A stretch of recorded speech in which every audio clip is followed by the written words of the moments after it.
এই কলা কাটলাম, মনে চায় সবাইরে দিয়ে দিয়ে খাই, কিন্তু কলা পাকে নাই, আফসোস। পাকলেই সবাইরে দিয়া খাওয়া লাগবো, তাহলে খায় একটা তৃপ্তি পাবো।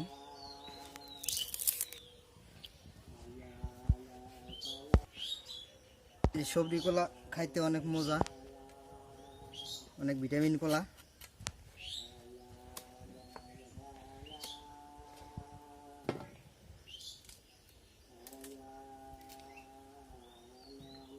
কলাটা ঝুঁকি হয়েছে,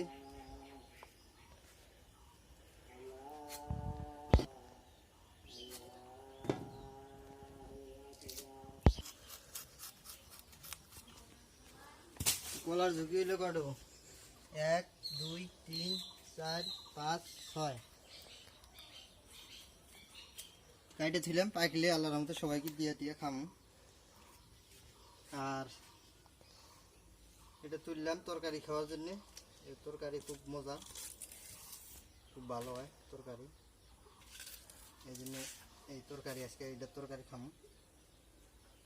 আর এগুলা রসগুলো জুড়ে গেলে পারে, এই যে কষ করতেছে, এই যে কষ জুড়ে গেলে পারে পরে পাকাইতে দিব মাছ।